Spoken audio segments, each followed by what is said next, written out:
I want to talk to you guys today about the relationship, not directly, but the differences in personality and just the overall characteristics between Bardock and King Vegeta. Now, of course, King Vegeta is legitimately canon. We've seen him referenced in Dragon Ball Z, I believe, one time, as well as Dragon Ball Super officially. Bardock is canon and non-canon in the same essence because he is officially recognized as the father of Goku. At least Bardock, the father of Goku, is canon. But when you come to the episode of Bardock when he goes Super Saiyan, that is not canon. And Akira Toriyama did write a story about Bardock and his wife Jean, I believe, and Jocko the Patrolman, one of those stories within that manga. So eventually he included him in at some point, but still some people consider it retconned, consider Bardock retconned out, and they don't consider him canon.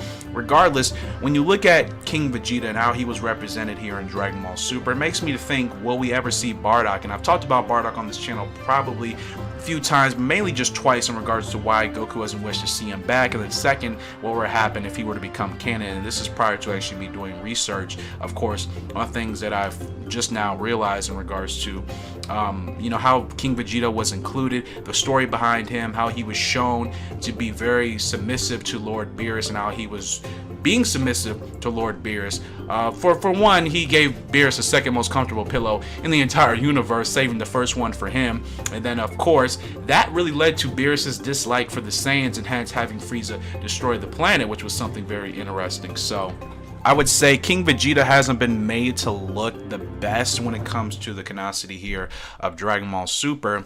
And then when you look at Bardock, like I said, it's kind of it's a complicated issue that some people may argue he's canon, some may argue that he's not canon. Regardless, when it comes to the power strengths of both of these fathers of Goku and Vegeta, of course, King Vegeta being noted as the King of Saiyans, noted as the strongest elite Saiyan at the time of the genocide of the Saiyans, it also puts into perspective where Bardock comes into equation, or where he comes into this equation and all this, and whether or not he was actually stronger than King Vegeta. I personally think there have been plenty of chances and opportunities for them to make Bardock canon in Dragon Ball at some point, to legitimately showcase him, similar to how they've showcased King Vegeta, even though it's only been twice to my understanding. And I'm wondering why they're trying to stay away from it, or why Toriyama really doesn't want to go that route, though. Like I said, he did write work with Bardock. It's hard to say, because like I said, people will argue both sides of the equation.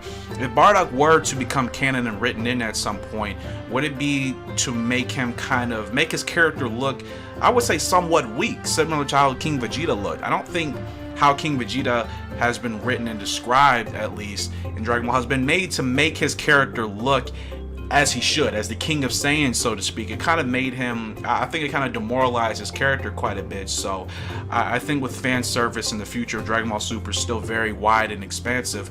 Is there a possibility that they may decide to include Bardock at some point? But the real question is, what would be the reason for it, and would it be necessary? They decided to do it for King Vegeta. Of course, that's played a role, and now things have played out in Dragon Ball Super, especially with this new era of the gods, where they decided to do the same thing with Bardock, given a special or specific arc we may have here in this future, especially after the Tournament of Power, or even way down the line of Dragon Ball Super. Is there room for it? Could it be done? Should it be done? Is basically my question. King Vegeta clearly has been referenced in flashbacks, so could the same thing be done for Bardock? Could there be a story explained to showcase where Goku really gets his true power and his true strength from? Of course, not just because of his training and not just because of who Goku is as a fighter, but like I said, could Bardock play a role in that at some point if they wanted to include it in? Let's say, especially if we're coming towards the later ending half of Dragon Ball Super and they want to really showcase just why Goku really is the way he is, truthfully speaking,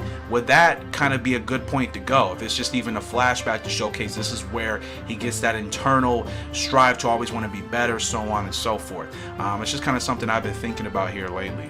And of course, I like Bardock's character and pretty much everything else that he's in, whether it's video games, even the specials that are non-canon. I still do enjoy and like Bardock's character, and I'm not the only one. I see other people also talking about him, wanting him to become canon as well. So, like I said, I think it's got to be things that have to be done in the right circumstances in order to make it happen. Question is, will we ever see it, right? Will it ever be done as fan service to us like I said, if it could actually be executed correctly. I think that's what it really comes down to. And just the overall differences between the two, though they did share some characteristics, of course, of not really showing much mercy to anybody who opposed them during their times. Like I said, it would be interesting to see what they would decide to do with Bardock's character, because we've seen what they've done with King Vegeta's character, and I don't think it was the best way to put him in a certain light. But then again, hey, everything has got its reason, I suppose. There are some contradictions, especially when it comes to Bardock's character and what he's been referenced in and what he hasn't been officially referenced in. Still a lot of contradictions. So you guys go ahead and let me know your thoughts,